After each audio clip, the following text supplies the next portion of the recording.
Welcome, everyone, to this briefing brought to you by the Israel Defense and Security Forum, IDSF. In Hebrew, our name is Bitronistim. IDSF is the leading Israeli organization advocating for strong national security to defend Israel. Thank you, of course, to all of our viewers. Thank you to all of our supporters for tuning into this briefing to allow us to bring you behind the headlines what is really happening on the ground here in Israel. It's a great pleasure today to be joined by retired Superintendent Gil Kleiman of the Israeli Police. Gil, thank you so much for joining. Gil, I've been trying to get you on this briefing for some time now, and I'm so excited that we have the chance to talk live with all of our audience tuned in. You have tremendous experience in representing the police, being a spokesperson for the police, and also tremendous experience in terrorist suicide bombings, among other things. And that's actually the name of your book, and I'm going to put it in the link on our live Zoom so people can check out your fascinating book. And I want to start off this conversation with really what we see in the news about the tragic murder of these 6 hostages by Hamas in Gaza. And it's been in the news every day, understandably, obviously. But on September 1st, there was a horrible murdering of 3 police officers, and that was buried in the headlines. And I didn't even kind of notice this contrast until you pointed it out. But you've told me that this is very meaningful and deliberate. It impacts this war on terror. So that's the setup. If you could kind of elaborate on that for our audience, that would be great. Okay, I'd like to back it up so people understand what terror is about. Terror isn't about soldiers. Terror is about civilians. What you do is you cause a situation where the civilians lose will to fight or whatever. And then they, in September 11th, which is today, when the planes rocketed into the buildings in America or in the field in Pennsylvania, there was no intent on capturing America. The object is to weaken the resolve of your people so that they actually commit political suicide, do things they don't want to do. Example was in Spain, a day before the elections, a suicide bombing on a train and flips the election. So this is what terror does. Terror attacks the heart and soul. It doesn't attack the body, okay? So what Sinwar has been doing, and quite successfully, as we saw that was a Bild, the German newspaper Bild came out with it this week, that his object is to attack the heart and soul of Israel. And this is a perfect example. I give the example of a drowning man. It's called the drowning man syndrome. When I was learning lifesaving in camp, when I was a kid, I took a junior lifesavers course, and they said that you throw, go, row. You don't go to a drowning man first. First, you throw a lifesaver, and then you try to row out to him, and then you go to him. Why? A drowning man is afraid of dying. He's in panic. He has no intellectual ability to think whatsoever. He's working on his mind, the primitive instinct brain. And he will actually drown the man that's trying to save him, the lifesaver. So they teach you that you swim up, you go underneath, around, and take him from behind. They even teach you underwater jujitsu because they know that he will try to kill you. That is what Sinwar is trying to do. Because if that drowning man had thought for a minute, he would say, wait a minute, this person is trying to save me. I'll let him. But for 2 seconds of air, he's willing to drown the lifesaver. So if a man is thinking correctly, he'd say, wait a minute, what do you mean return the Philadelphia corridor? If I return the Philadelphia corridor, they bring in all the weapons they brought in. We're back to October 6th. Again, we'll have missiles. What do you mean free 3,000 Nukhba terrorists so they can come back a year later and kill us again? What do you mean? What is this? So these kind of thinking, this rational thinking doesn't exist when you're terrorized, okay? So that example is a perfect example. They have so succeeded in terrorizing Israel as far as the hostages is concerned that we've lost sight of that we've had 1,700 casualties. We have thousands of people in the north who aren't in their home. We have thousands of people in Otef Aza, around Gaza, who were left from their homes. We have terror attacks today. Today, a man was run over and a soldier was run over. I think it was a soldier. I'm not sure of that. I don't want to announce that. But they say an Israeli civilian was run over and killed. So terror is all over. So that example that you brought on September 1st is a perfect example. On the same day, they murdered 6 hostages. That's a murder. It's a terror attack. Okay. the Israeli people were so terrorized as far as the hostages are concerned that they didn't even pay attention to the fact that three policemen were murdered in the same day. So the news, Channel 12 News in Israel, who goes on at 8 o'clock, first item, they had it opened with it. Their first time they have the item is 39 minutes into their broadcast. They mention their item on the 3 policemen killed. Now, during that time, they weren't only considered with the hostages. They dealt with the demonstrations in Kaplan. They had interviewed people about how big the demonstrations were. All of these things are nothing compared to 3 policemen who were murdered. Yet the focus they've succeeded, Sinwar has succeeded in causing the focus so much on one issue. Now, it's not a question of the hostages. I'm just using them as an example. A perfect example, I think, from the time of the second Intifada was that when I was a policeman, we came out with the report that 245 people were killed in car accidents, which was the lowest. This year, we already have 300. But that was the lowest that we had in years. Meanwhile, the terror, was 265. In other words, more people were dying in terror than in car accidents. Yet car accidents was the focus, how much we succeeded, because we had been so terrorized by the amount of terror that was happening that so this is what terrorists do. And what the job of a spokesman what the job of the IDF, as far as the IDF is taking the ball here, as opposed to what they did in the Intifada, in the Oslo War, because in the Oslo War, it was really directed against our civilians. It was into suicide bombers going up in the streets. Here we have a war going on in Gaza, so they took it. But the war of terror is a civilian war. Right now, we have 2 wars going on. We have a war of attrition in the north against civilians and terror attacks, which is still going on, and the war in Gaza. So we have 2 wars going on. But as far as the terror concerns, what policemen deal with in this, it's all about, it's smoke and mirrors. It's what your people think and what they believe. I once said this to somebody. They were interviewing me, and I said, it's really not important what our Yamam is, our special tactics unit. It's the best anti-terror unit probably in the world, but one of the best in the world, definitely the best in Israel. And they asked me about that unit. How are the soldiers there? How are the policemen there? I said, it's not really important what they think. In a war of terror, it's more important what your single mother with 3 children thinks. And if she's on ball and she's invested in this and she's willing to survive and go with this, we've won the war. And if she doesn't, we've lost the war. It doesn't really matter what your soldiers think. It's what your civilians think. So I think that's the message that I'm trying to get across right now. Gil, thank you for sharing that. So let me ask you a question. When the IDF spokesperson gets on national television and makes a statement, who is he addressing and what are his goals? Is he speaking to Israeli society?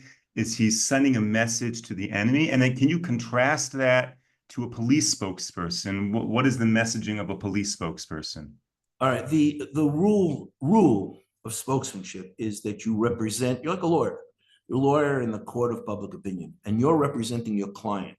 Hagari does not report as a reporter. He represents the IDF.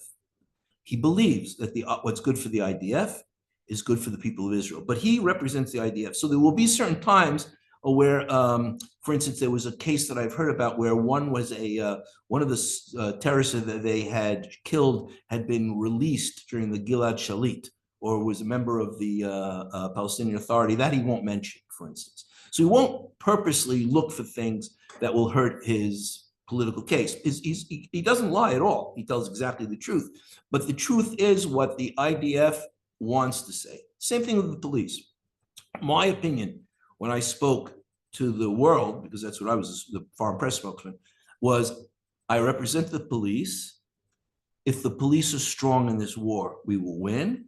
And therefore, that was my justification for being a police spokesman. Now, if they had asked me, is it true that the policeman that you're talking about that didn't fire his gun and ran away, for instance? So I would say yes. I would never lie. It wasn't worth lying, ever. You get caught one time lying, you're done. But you don't volunteer that information unless it's very important.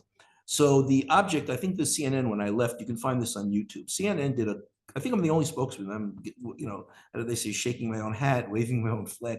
I was the only spokesman that CNN did an article about when I retired.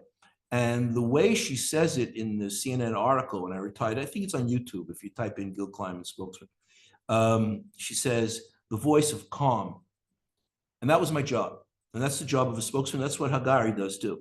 You don't want a spokesman being the rah, rah, rah, roll up, we're going to kill him, let's go, let's go. No, that's not his job.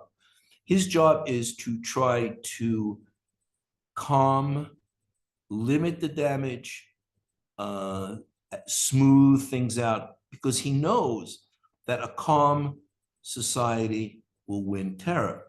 If the society is so frayed and their nerves are so frayed and they're running at high volume all the time, any single terror attack will set them off. So we need, I mean, the people who are the spokesmen, that's our job. Okay, we're not reporters. Reporter tells you what he thinks is important to tell you for his agenda, for his newspaper.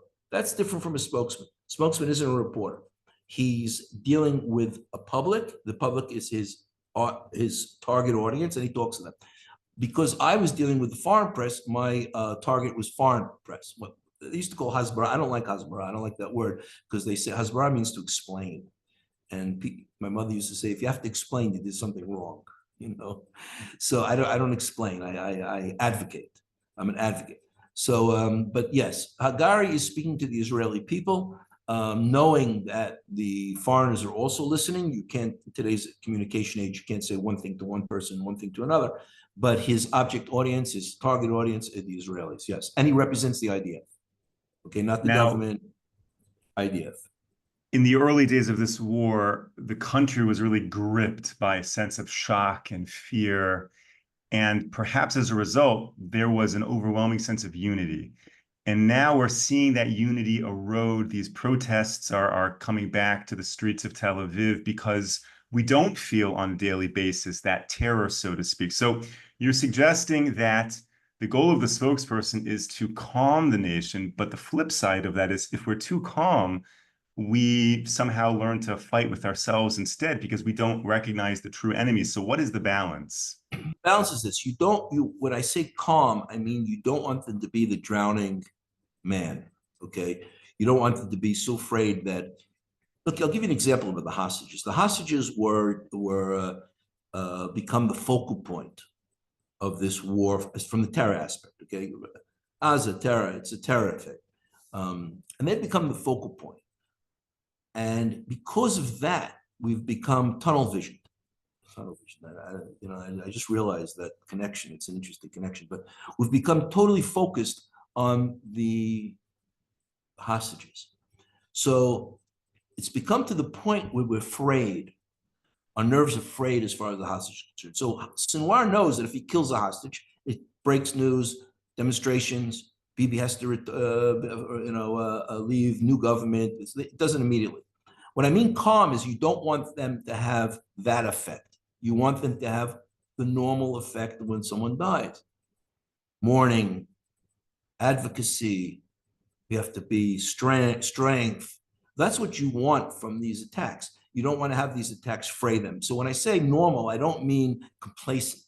Okay, complacent is, okay, another one died, let's move on. No. You want to have an ability to take it. People forget this, and I'm sorry that people don't mention this. 2,656 soldiers were killed in 19 days in the Yom Kippur War. 19 days. We had something like 294 hostages. They weren't hostages. That those days they used to call them POWs, but let's say hostages. So we had a situation in 19 days during the Yom Kippur War where we were at threat of actually losing. Okay, we had the North and we had the Sinai. And resolve. You win by resolve.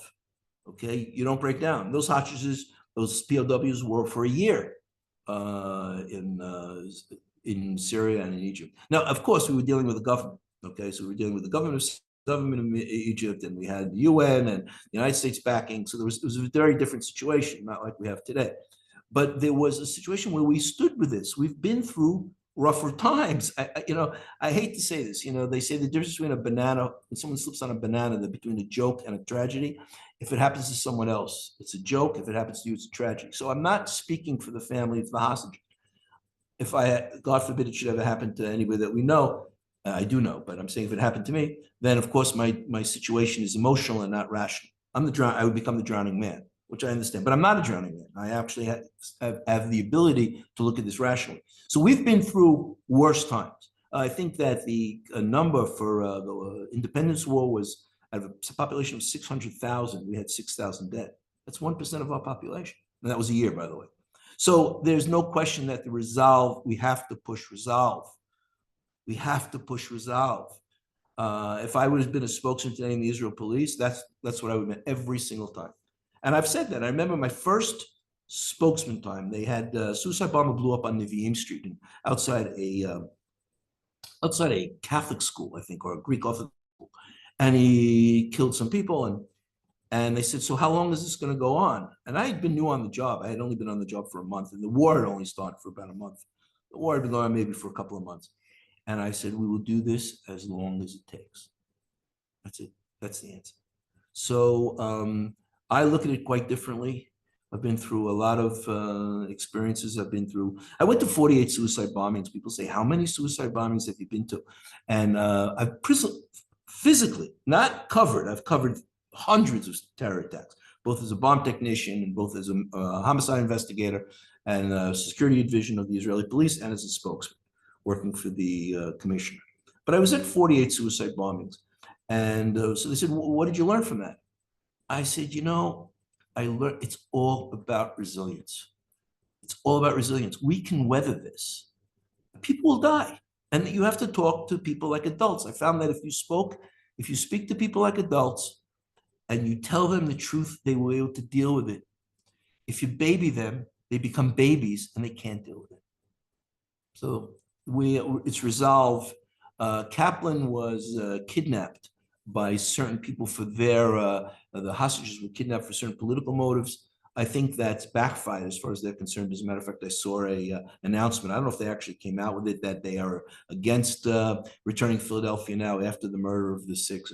I'm not getting into that because they also have their agenda that they're setting out. Whether it's true or not, I don't know. There are many parents who are there. There are many organizations that have to deal with the hostages. So I don't want to point a finger specifically at one. But the hostage situation, I think the Israeli people are strong, and I think they've realized. I think that as opposed to what people think, I see that a year's, it's 11 months already. And I think we will handle this. I think we will go through this. I'm positive. We really don't have that much of a choice. Now, Gil, let me ask you a question. There's no doubt that the police in this country do extraordinary things, and the training that they have for the wide range of issues they encompass is amazing. But I want to suggest an alternate theory to why that story was buried. And I want you to disagree with me. I might agree with you, though.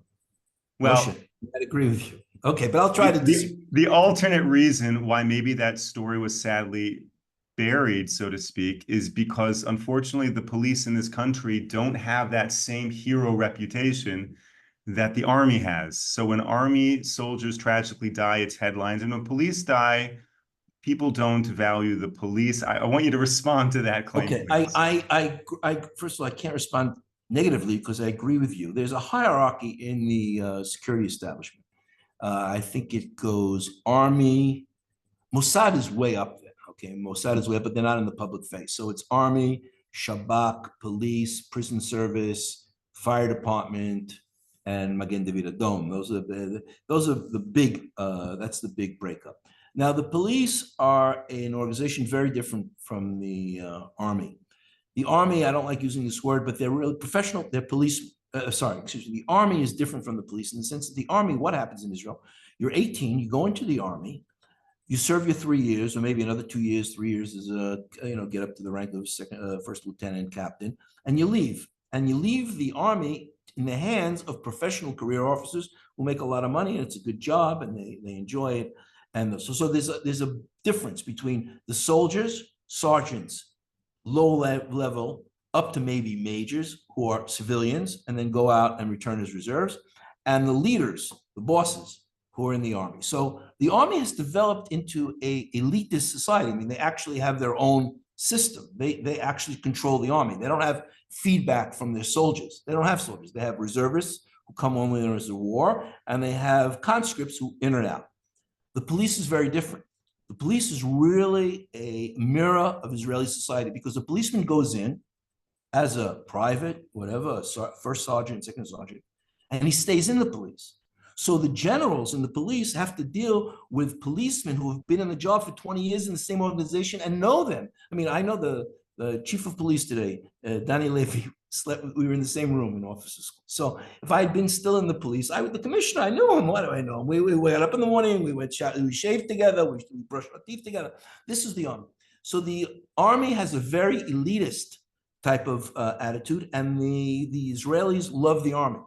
Okay, policemen always have a trouble, whether it's the United States or any other democracy, because they're the ones that give you the traffic ticket. So, but I think that the police who lost, I think 59 soldiers, 59 policemen on October 7th were the ones who saved this country. There was no army, no army. Okay, they had 2 helicopters in all of Israel. They had 2 jets in all of Israel who were used to protect certain security installations. There were nothing. Okay, the first response, I think, came at 4 in the afternoon from the jets. So the people who really saved this country then were the soldiers who left their homes at their own initiative, the policemen who were there, the firemen, and that's so. But the elitists, the Israel, as I used to say, Israel has. I don't know if this is correct politically. I can say this on your station. I've said this many other times. We have a military democracy. I think we're the only country in the world that the army has its country. Instead of a country having an army, the army has its country. So there is a hierarchy, especially among certain parts of society. And the reason why we got those 3 soldiers was announced about their death later on, only 39 minutes into, was because they weren't soldiers, unfortunately. And that is correct. I don't think it's something vindictive. I think it's just the way the system works. That, when kids are little, they used to have the joke, Ima, Ima, Chayal, Chayal, Chayal, Mommy, Mommy, there's a soldier. I think that's the way this country was brought up. So policemen have a good, among the civilians themselves, especially in certain organizations, the policemen are considered the heroes, especially after October 7th. But there is a hierarchy. There is a difference. Sure. Let me ask you a broad question, if I can. Are there any particular lessons that come to mind in terms of what the police have learned as the result of October 7th in police operations for planning and for fighting terror throughout this war? The police won't have the same, won't get hit over the head the way the army will be, if and when there's a investigation into their failures. Okay, so there won't be that in the police because the police function well. But they function well for many reasons. I mean, they're brave, but they're very brave, and they're professional. They've been doing the job for 20, 30 years. But each policeman, 20 years on the job. But they function well because of the organizational structure of the police. The police is broken up into districts, and each district commander is the king. He's the leader. So I'll give you an example. The New York City policeman, I'll give you an example from New York. He runs the New York City Police Department. He doesn't have to call Washington, DC to find out what he has to do as far as what's going on in downtown Manhattan. Okay, the army is different. The army is central based out of Tel Aviv and has a high command. So they cannot operate as quickly as the police can. So the police have that advantage that the district commander of the Southern District can lift up a phone and say, everybody go to Sderot. Everybody do this. Send me the Magav.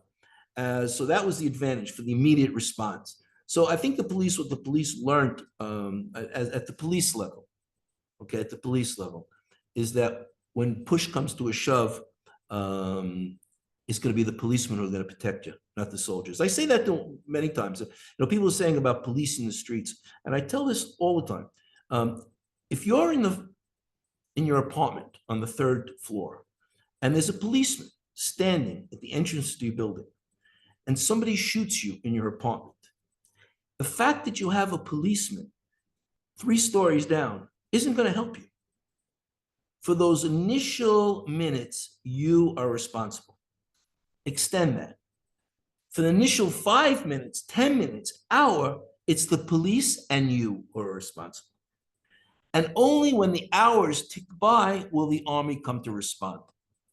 So I think what we've learned, I think we knew this before, but I think that the civilians have learned is that in the initial minutes of an attack, and the initial minutes of the attack, you're responsible. You have to be armed. You have to be have a kitot konanut, the response teams. That's the initial minutes. When it goes into the 15, 20 hour, it's the police, and the army will somehow come there maybe 3-4 hours later. So I think that's what they've learned. And I think that the police knew it before, but I think now the civilians know it also. Gil, this is such an informative conversation. I really appreciate it. And I want to, of course, thank all of our viewers and supporters for watching. If you're watching live on the Zoom, if you're watching on the YouTube, consider subscribing. We have 1 minute left for a question. So, Gil, let me ask you, IDSF Bitchonistim, one of the main reasons we were formed is because within the hierarchy, the upper echelons of the military, not all generals, not all high-ranking officials see things the same way. Certainly not all see the same way as the members of IDSF. And many people have criticized former military officials for having a national security posture that potentially led to October 7th. I'm curious to know, does that same split exist in the police hierarchy or former police commissioners who come out against national security priorities? The police commissioners who are the ex-police commissioners who protest in Kaplan do not represent the Israel police at all. Those are people from old school, the concepция, we like to say. They were there. They're not the new policemen. I can say now that under Ben Gvir, I'm not getting into politics. I'm saying what I know, that after October 7th and for the last while, the police are very security minded, very pro. I don't think we have the same problems that the army has with contradictions about our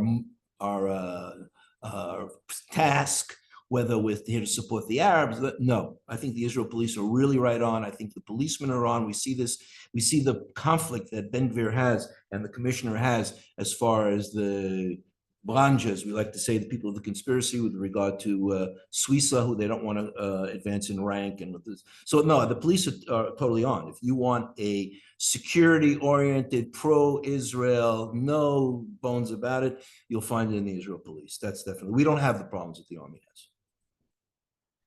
Retired Superintendent Gil Kleiman of the Israeli Police, author of Terrorist Suicide Bombings. Thank you so much for joining today. Now that we've done this briefing, I have to say, I'm not happy that I moved to Beit Shemesh once you had already left, but it is what it is. It's great to see you on the screen. Thank you, of course, to all of our viewers, all of our supporters for tuning into this briefing. We will be back with you tomorrow, 10 a.m. Eastern Time, 5 p.m. here in Israel. Until then, stay safe, stay strong. Take care, everyone. Litrot.